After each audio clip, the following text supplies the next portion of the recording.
Hi, Amy. Welcome to the Awakened Heart podcast. Hi, I'm excited to be here.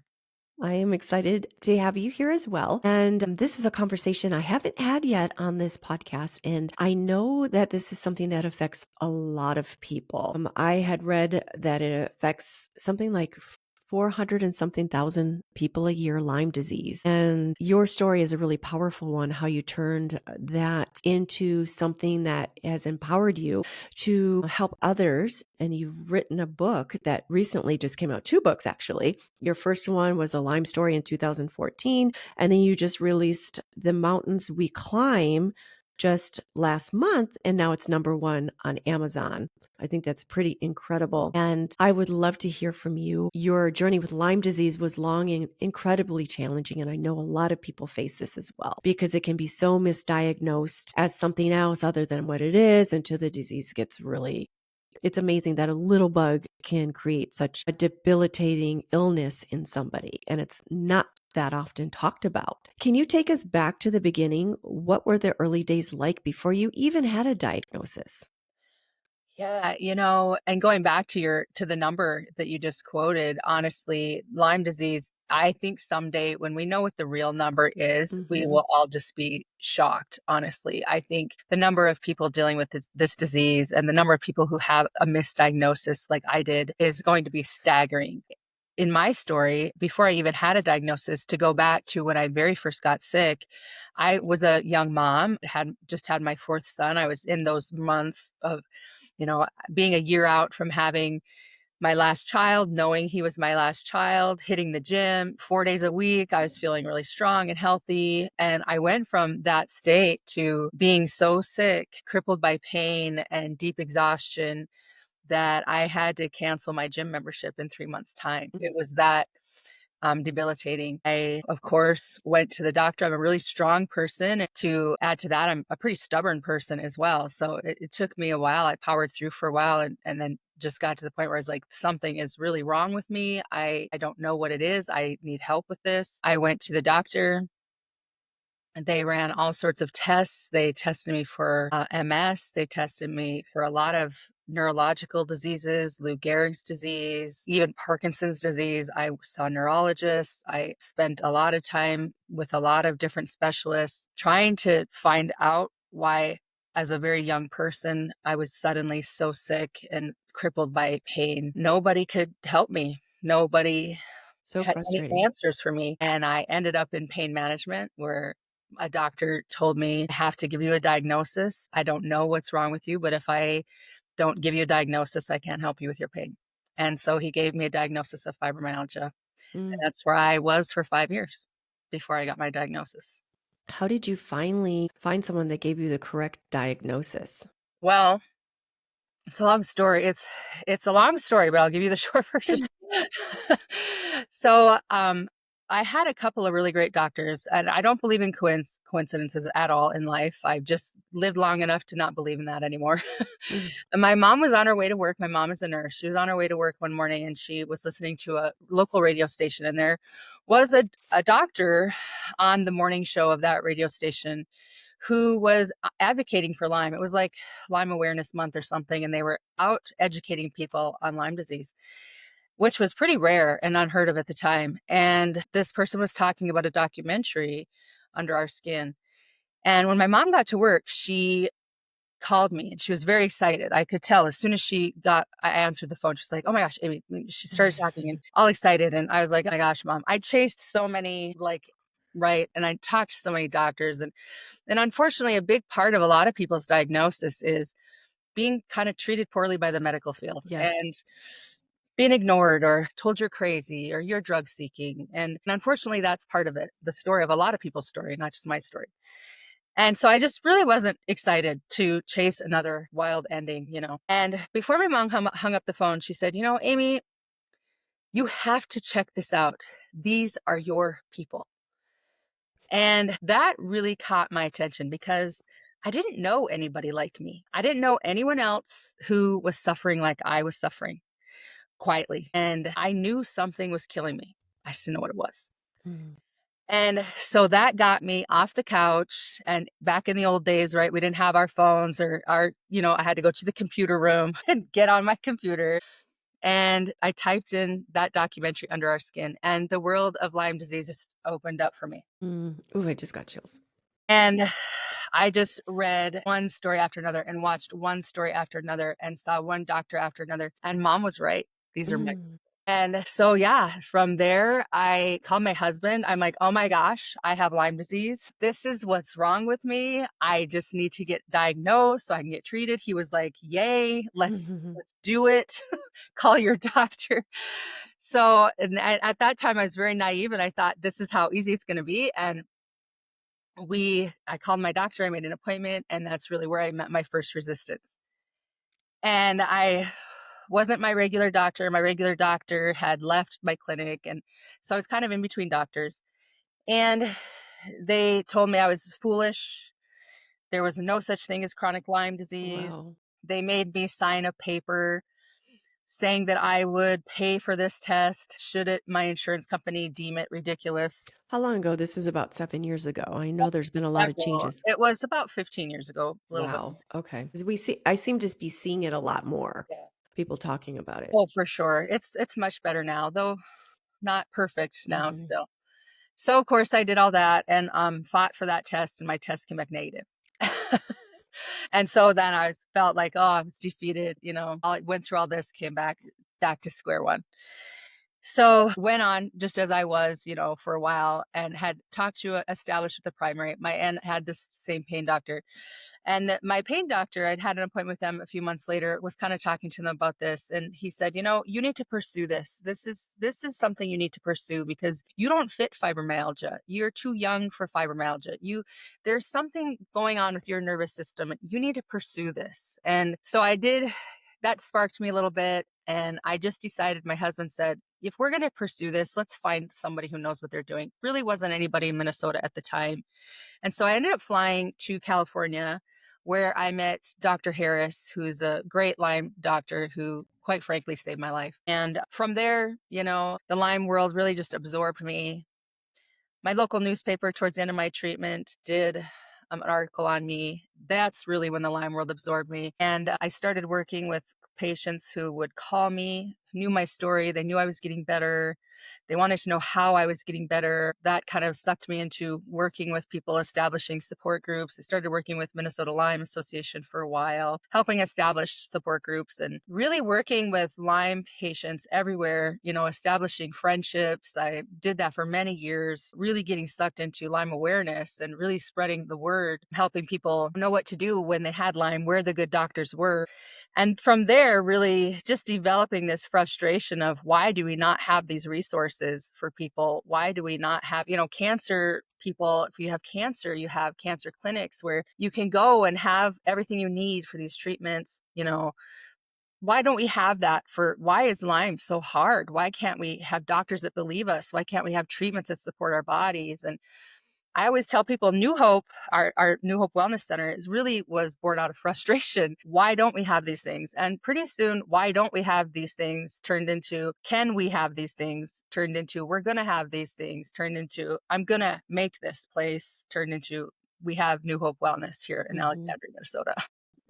That is quite a story, and I know that a lot of people with so many other disorders, like, they go back and forth to the doctor, like, for years before they get diagnosed with the correct thing, and finally there's a doctor out of the hundreds that they see that it's like, "Oh, it's this," and then they start getting better, and thank God you had your mom, like, she was a blessing, and you were at the end of your rope at that time thinking that, "I've tried everything," and then she was persistent, and there you are.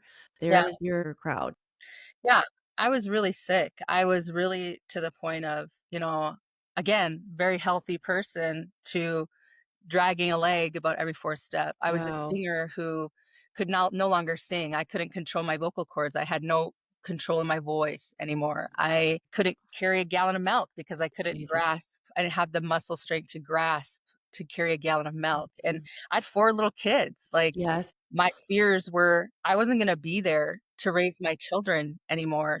So Again, I scary. said before, I knew something was killing me. I didn't know what it was. And Mhm, my biggest fear was that I would die before I even knew what was killing me. mm, And when you live your life like that, you can't, at least for me, like when you survive something like that, and then all of a sudden you have, you know, Lyme itself is a terrifying disease. It is not just a difficult disease. It is a horrible long treatment. The mhm, average treatment for Lyme disease is 18 months to 2 years, mm, especially if it's something like me where you've had it for 5 years or longer. It's not a quick, oh, I'm going to take antibiotics and be better in a week. That's not what mhm. happens. And something I'm really proud of at New Hope is we have now these state of the art treatments that people aren't doing in a 5-state area. We're not just doing the same old treatments. We're doing the new treatments. We have great doctors. We have a powerful team here, and it is a powerful stop for anybody dealing with this disease. And Mhm. I'm super proud of that. So it's not just go to the doctor and do this. It's like you come here, you're being taken care of, your mind's being taken care of, you have powerful treatments, you have your body's being taken care of. This is a powerful stop for you. This is everything that I didn't have when I was looking for help.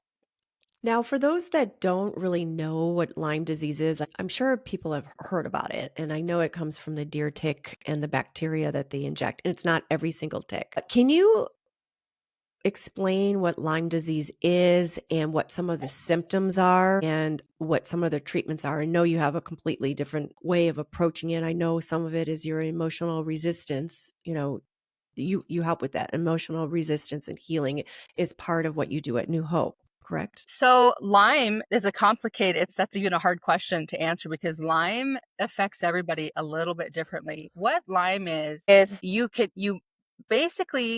get Lyme mostly from a tick.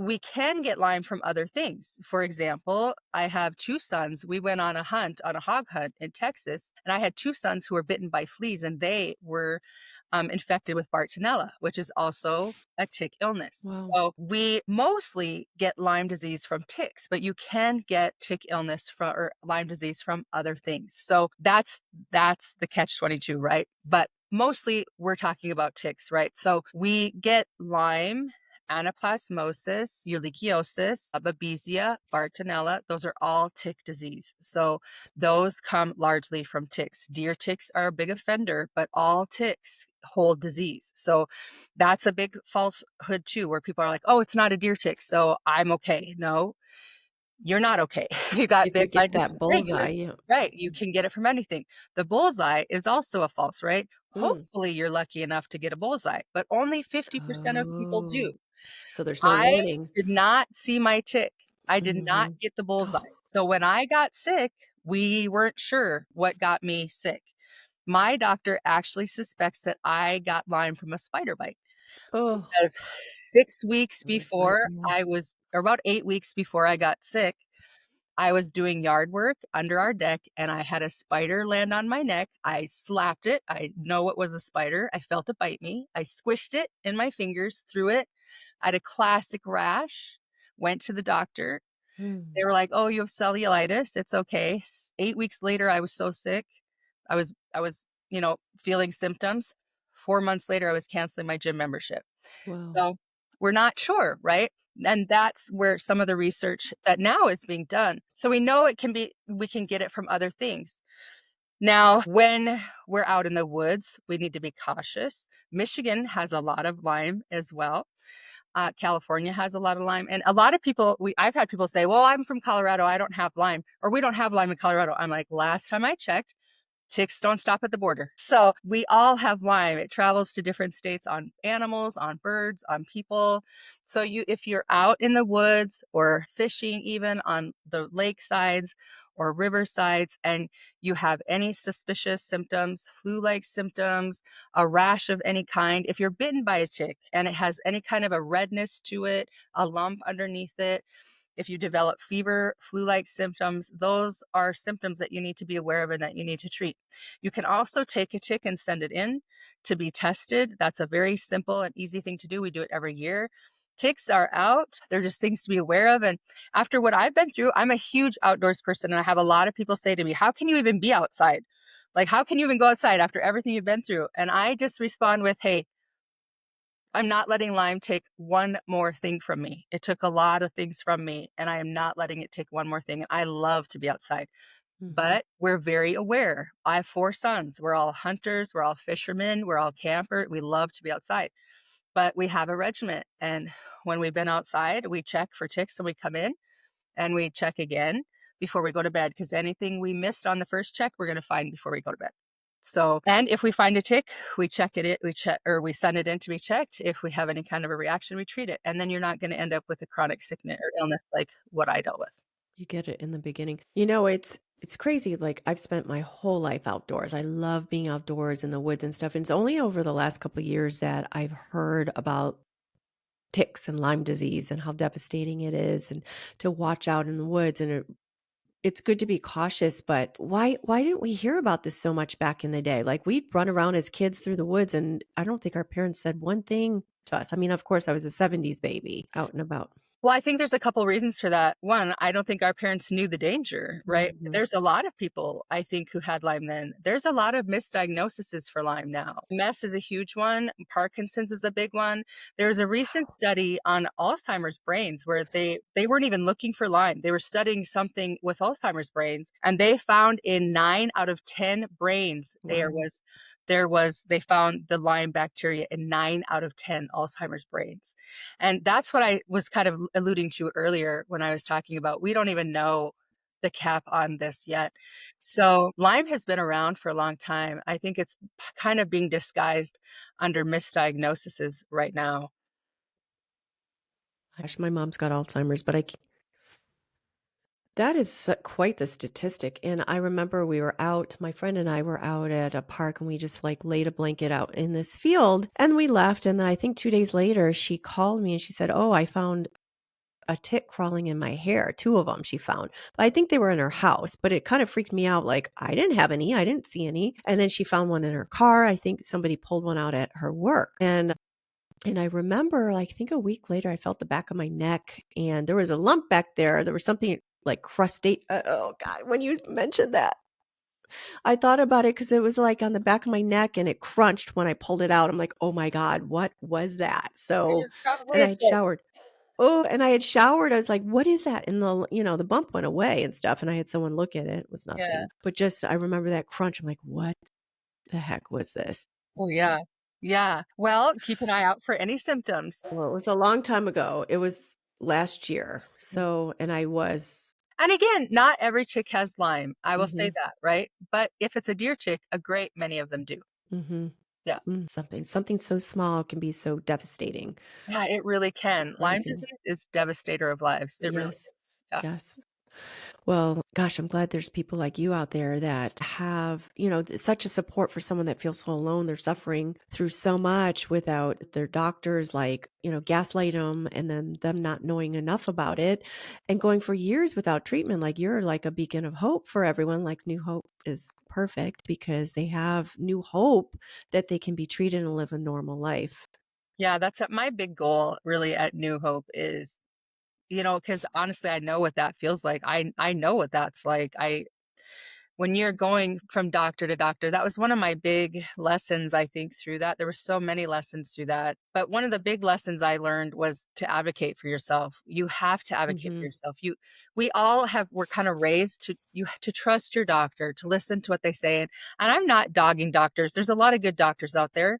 But, doctors are overworked. They don't have the time in their schedules that they used to have. Many of them are so very specialized that if they don't know, they don't know. And Hmm. honestly, most doctors just don't have education in Lyme. They just don't know. No, it's And pharmacology now, yes, it and seems if you like. don't know, you don't know. If you don't have there's a saying in Lyme that if you don't get it, you don't get it. And that means if you haven't got Lyme experience, you don't get it. Hmm. And so you really can't waste time with doctors who aren't educated in it, and that's just the bottom Hmm. line.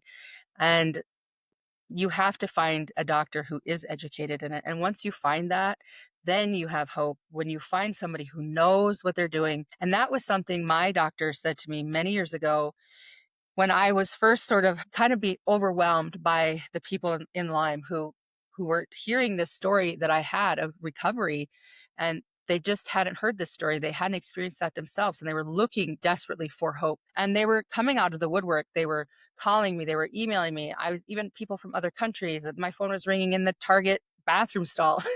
Mhm. And I asked my doctor, what can I be telling these patients? Because I was still such a baby in Lyme myself. And he said the number one thing that you need to tell everyone is that they need an ILADS trained physician to help them with their care, because that is going to make all the difference. And an ILADS trained physician is somebody who is a physician who has been trained by the National ILADS Association in Lyme disease, which means they know how to treat Lyme. And so in the beginning, I started to tell people that because he said it. And now I tell people that because I have seen that that is true. So when people come to our clinic, I can tell them that, and I can say, I always say, I'm so sorry that you need us, but I'm so glad that you have found us, because you have found an amazing team with a doctor who knows what the hell they're doing, with us, with a team who is going to be here with you, fighting with you every step of the way. You are not alone. And there is hope for tomorrow now. There's hope that you're going to get your life back, Mm. and you are not alone. And people need to hear that when they're in a fight for their life with Lyme. Yes. Yes, absolutely. Now, in some of your first book, In Victory, A Lyme Story, you wrote so vulnerably about your darkest moments. What made you decide to share your story publicly at that point in your healing? Well, good question. I think what made me write so vulnerably, I can't even say that word today. What made me write Victory? I did feel very vulnerable writing Victory. I'm a very private person, more so than I am now. I think before that was very much before I had learned the power of being vulnerable, and I still felt very raw in my story at that time. But I was already learning how powerful it is to sit in a support group for people, and for somebody who had been so alone in their struggle to hear somebody telling their story and be understood, and to realize that they didn't even have to speak a word, and to know that in this room they were not judged, and that they were understood, and that that gave them courage to stand up and fight. And I had made a couple really good friends along the way in the Lyme world at that time.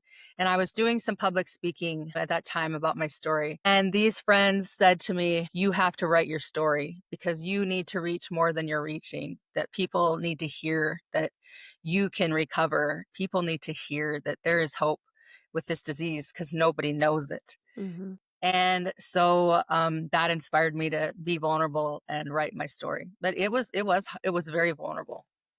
And there must have been so many rewards with after you put that out, and you probably heard from so many people how it helped them in their own lives and their journey with this disease. Yeah, I still hear that here at the Mm. clinic. And that's the best part of my job here now. Still is, I mean, probably, and always very well timed. Again, I don't believe in coincidences, but Mhm. because we have hard days here at the center, like Lyme is a heavy disease. People struggle, and some days are hard and long, but it's always a very well timed. I prayed for you. I prayed for this place, and we're here now. I prayed for a place like this, and I'm so glad you were courageous, and Mm. you saved my life. Or I ran a marathon. I never thought I'd be running Wow. a marathon again, and that's why we're here. I believe a power way bigger than me put us Mhm. here, and that Mhm. makes it all worth it. Because they say God doesn't give us more than we can handle, and He gave you this. Thanks for the gift, God, but it's a catalyst to throw you into the work that you were born to do, your purpose in life. And writing these books and creating the center and helping all these other people in their darkest moments is such a great gift to the world.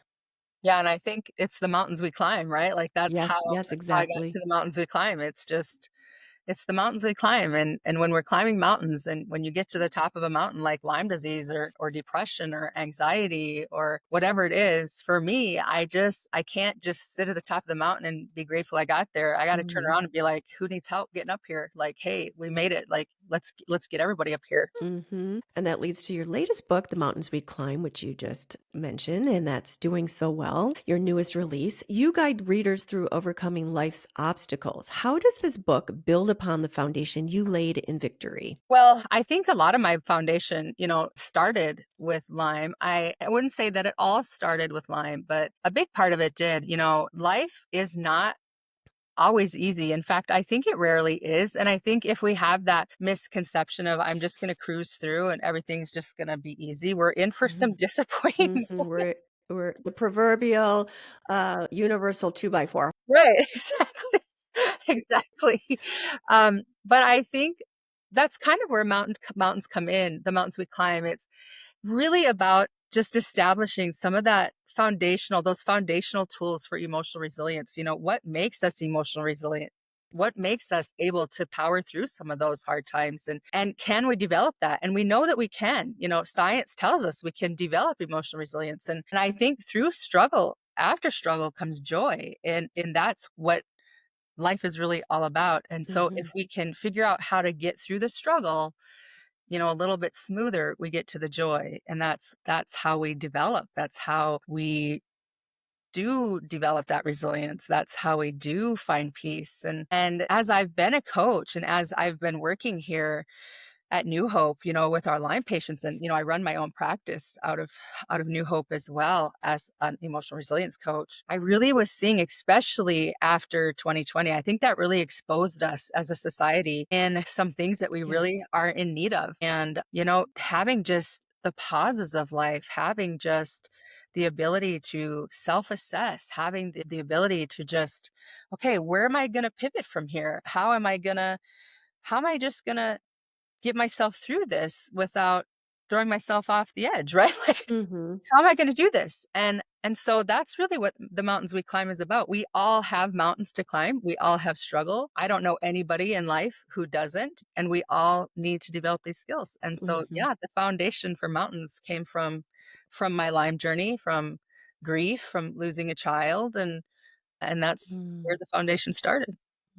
Losing a child, I didn't know about that. I was just going to ask you, you've climbed metaphorical mountains, and can you share a mountain that was especially pivotal for you and how you navigated it? Yeah, well, I think losing a child is, Yes. yeah, My God. yeah, is a very pivotal mountain. Yeah. Yeah, I think I had an interview once where somebody asked me, I don't remember the exact question, but I thought it was a good question. He asked, are you just like a Pollyanna of life? And I think what he was saying is, are you just somebody who's just happy all the time? Are you somebody who's just naturally just floating through life? Mhm. And I said, no. I kind of laughed at him and I said, no. And anybody who really knows me would probably laugh at that question too. And the truth of it is, I've had a lot of struggle. And when we lost our daughter, I laid on the ground for a long time. Mhm. I laid on the ground for a A long time. Pollyanna is denying and not feeling everything. Everything's all like spiritual bypassing. Everything's so Right. wonderful, but you Yeah, no, I laid on the ground for a really long time. But I think at some point, we all have to make the decision to get up or to stay on the ground. Mhm. And so I think some of my foundational resilience, even though it felt really far away from me at the time, did able me to get off the ground. Mhm. And from there, it just really was one step at a time. But I think when you survive something so devastating, and it was devastating, Mhm. everything for me compares to that. Because I do think that sometimes I think if that didn't kill me, nothing's going to kill me. And from that, you've become a certified emotional resilience trainer. So, having to get yourself off the ground after such a devastating loss, you had to have the emotional resilience. So, what does it mean to you? Like, what does emotional resilience mean to you? And why is it such a cornerstone in your work? Yeah, I think emotional resilience is a cornerstone because you will never convince me that it can't be done. You can't convince me you can't be done. It can't be done. You won't convince me you can't survive it because I know you can. I know you can even survive when you don't want to. Because there was a time after my daughter died, I didn't want to. Mhm. That she died and I lived, and I resented that. Right. And and I still lived because I was supposed to be here. Yes. And the spirit, the human spirit is just so powerful. And so I know without doubt, I know with certainty that survival is powerful and that the human spirit can heal and the Mhm. human spirit is resilient. We can heal from devastation. We can heal and come back from the darkest of places, and that there is light even in the Mm, darkest of places. mm. I know it because I've walked through it. Yes, And so I think that makes me a powerful coach. you are. I can sit in the darkest of places because I know there's light, and I can bring people out of darkness because I've been there. Mhm. And I can't really explain it other than that. How has your journey with illness and healing shaped the way you live your life now? Yeah, I was just having this conversation the other day because I'm gonna be 50 this year. Ah, look at you. You're a young pup. I hit 55 years ago. I just turned 55. Wow, you look Crazy. beautiful. Thank you. I was just having this conversation because a lot of my friends, Not we're that turning bad. 50 this year, and some of them are really dreading it. And You're I'm like, alive. "You know what? I'm not dreading it because Mm. I'm a nana now, and I just think Oh, that's the funnest thing in the world." yeah.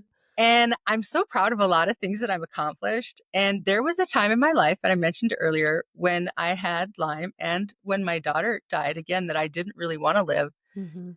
I didn't think I'd make it to 50 and I didn't think I would make it at all. And so here I am turning 50 when I didn't know if I would be 50 someday. So I'm living it up. Like Mm, when you have a disease that you think is going to kill you at one point in your life, when you tomorrow isn't certain, you live your life differently. And so to mhm, me, 50 looks pretty good.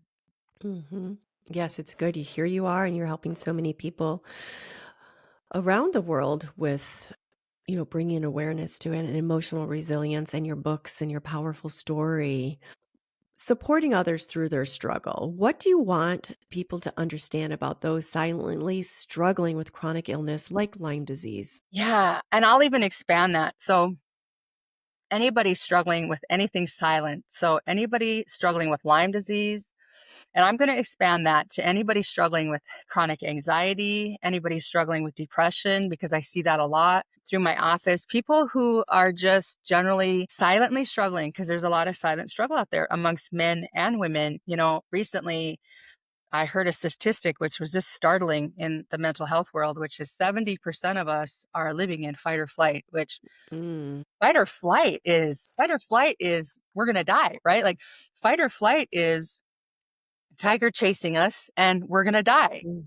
We're living Your like mind that in doesn't our know the day difference. to day life. And our nervous system doesn't know the difference Mhm. between tiger chasing you and I had a stressful day at work. So Yeah. that tells us, I mean, that statistic is staggering. So that tells us that a lot of people are struggling with chronic anxiety, chronic depression, probably a lot of autoimmune disease, even that's triggering, not sleeping well. So I'm going to speak to anybody who's struggling with anything silently. I would challenge you to act for yourself. And I know that that feels very vulnerable. It feels vulnerable to just check with one more doctor, just like I did with my Lyme, right? Like I didn't want to check with one more doctor because I had Awesome. already been treated poorly with one more, by several other doctors. And it might feel vulnerable to check with one more coach or one more therapist because maybe it hasn't worked out with others. Or it might feel vulnerable to check with your wife or your husband and say, hey, I need to get help with this. It might feel vulnerable, but I will say this that powerful things occur when we are willing to step through vulnerability for ourselves. Marriages are saved, lives are saved, health improves, happiness comes, peace comes when we are willing to step through vulnerability for ourselves. So that would be my challenge for anybody who's Mm. struggling silently. That sounds like it's the first step for someone who's currently in the thick of it, whether battling a diagnosis or just feeling emotionally stuck, is just, Absolutely. yep, work through that. Absolutely. Yes, yes. Well, this has been an amazing conversation. I would love for my audience to know how to find you and work with you and where your books are. It looks like you've got several trainings, classes, retreats that just passed. Do you have one upcoming? Yeah. So I have a women's retreat, just a day retreat coming in May Okay. 3rd. I'm super excited about this. It's going to be at the Rock and Willow Ranch just outside of Alexandria here in Minnesota. So it's going to be a really great day. It's really based off of the book, The Mountains We Climb, but it's Resilience Rising, and this is a women's retreat. Mm, But I do, yeah, a lot of classes and a lot of retreats. That's the one that's coming up right now. And all of that can be found on my website, coachameej.com. As far as coaching, you can find me here in Minnesota at New Hope, or I do virtual coaching as well. So you can contact me again through my website at coachameej.com. And my books are available on Amazon as well and should be able to be ordered in any bookstore as well. So, yeah.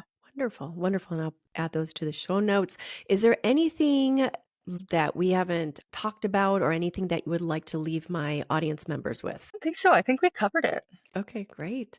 Well, I have one more question before we go, and that is after all that you've gone through, and after all the people that you might have worked with that have gone through the same thing or have emotional struggles or are struggling with something chronic, what does it mean for you to live with an awakened heart? I love that question. That's a good Mhm. question. What does it mean for me to live with an awakened heart? I was just having this conversation with a client yesterday, Mm, and I asked her, I mean, we were having this conversation like, what does she want?